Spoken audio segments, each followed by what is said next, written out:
جی السلام علیکم مفتی صاحب. وعلیکم السلام. جی میرا بھی ایک آیت سے ہی متعلق سوال ہے. سوال یہ ہے کہ جی. وما من دابۃ فی الارض الا علی اللہ رزقها. تو ہوں. روزی کا مالک اللہ ہے، لیکن بہت سارے لوگ بھوکے ہوں. مر جاتے ہیں، بھوک سے جو ہے تو صحیح. خودکشی کر لیتے ہیں. تو صحیح. پھر اس آیت کا پھر یہ کیا ہوگا، مطلب کیا ہوگا؟ دیکھیں ہم جب جو سوال ذہن میں آتا ہے وہ اس لیے آتا ہے اس طرح کا جو آپ کے ذہن میں آیا ہے کہ کسی بھی ایونٹ کے دو کاز پاسبل ہو سکتے ہیں یا کوئی بھی واقعہ ہوتا ہے. اردو پکی والی سمجھتے ہیں نا؟ جی جی جی بالکل بالکل. اچھا. تو کسی بھی واقعے کے دو اسباب ہوتے ہیں، ایک سبب ظاہری ہوتا ہے اور ایک سبب باطنی ہوتا ہے. جب سبب ظاہری اور باطنی میں تضاد ہو، کانٹرڈکشن ہو، تو جو سبب باطنی ہے، جو انٹرنل کاز ہے، جو ایکچوئل کاز ہے، اسی کو ترجیح دی جاتی ہے. اچھا، اب مثلا ایک آدمی کا انتقال ہوا، میں کہتا ہوں کھانا اس کے پاس پورا تھا، اس کی طبی موت آئی، وہ 80-90 سال کا تھا، اس کے پاس مال و دولت کی کوئی کمی نہیں تھی، ہنسی خوشی کی کوئی کمی نہیں تھی، زندگی بڑی پر لطف اور پربہار تھی، لیکن 90 سال 100 سال کا ہو گیا تھا تو اب اس کو جانا ہی تھا. تو وہ جو گیا وہ کیوں گیا؟ اور اس کو آخری عمر میں کوئی نہ کوئی بیماری ہو گئی، مثلا ہارٹ کا مسئلہ ہو گیا، کوئی کینسر ہو گیا، کیوں گیا؟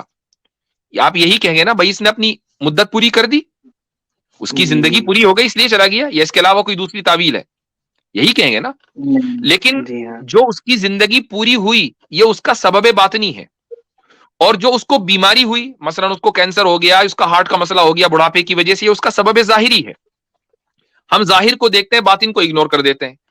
جس طریقے سے 90 سال کے ایک آدمی کی زندگی پوری ہوئی اور اس وجہ سے اس کو بیماریاں ہو گئیں اور بیماریوں کے نتیجے میں وہ مر گیا، ایک آدمی مثلا بھوک مری کا شکار ہو کر خودکشی کر لیتا ہے، تو خودکشی کرنا اس کا سبب ظاہری ہے، لیکن سبب باطنی یہ ہے کہ اس کی مدت اللہ تعالیٰ نے لکھی اتنی تھی، عمر ہی اتنی تھی.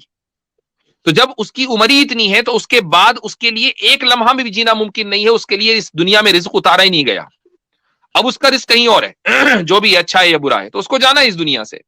تو ہم سبب باطنی کو دیکھیں، وہ اسٹرانگر ہے.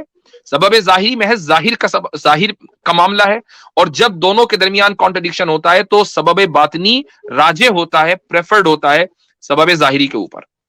ٹھیک ہے؟ جی جی. اور وہ جو وَلَا تَقْتُلُوا أَوْلَادَكُمْ خَشْيَةَ إِمْلَاقٍ والی آیت ہے. وہ آیت اس لیے ہے کہ اللہ تعالیٰ نے یہ حکم دے دیا کہ سبب باطنی کو طے کرنا تمہارا کام نہیں ہے، یہ طے کرنا اللہ کا کام ہے. ایک آدمی جب اپنی اولاد کو بھکمری کے خوف سے قتل کر رہا ہے تو دراصل وہ سبب اور مسبب کا پورا نظام اپنے ہاتھ میں لینا چاہتا ہے. اسے کیا پتا کہ میری اولاد کے لیے اللہ تعالیٰ نے رزق لکھا ہے یا نہیں لکھا؟ اسے کیا پتا کہ میری اولاد کی اللہ تعالیٰ نے کتنی مدت لکھی ہے، عمر لکھی ہے، 10 سال لکھی ہے کہ 100 سال لکھی ہے؟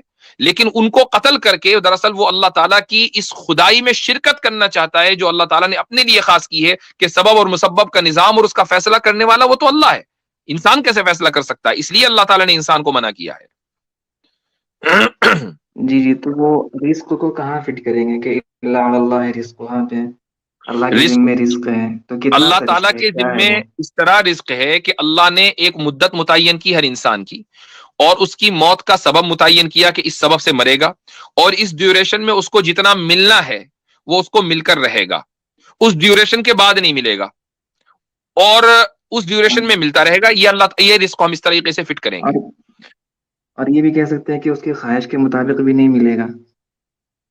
رزق کا کی جو تقسیم ہے وہ خالص اللہ تعالیٰ نے اپنے جی ہاتھ میں رکھی ہے، انسان کی خواہش کے اوپر نہیں رکھی.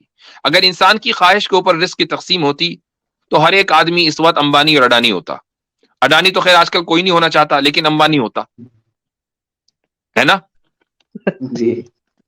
میری تو طرف سے ایلن ٹھیک ہے مسک رکھ مفتی لیں صاحب، سر. بہت شکریہ. ایلن مسک کر لیں، ٹھیک ہے. چلے ٹھیک صحیح ہے. چلیے. جزاکم اللہ خیرا.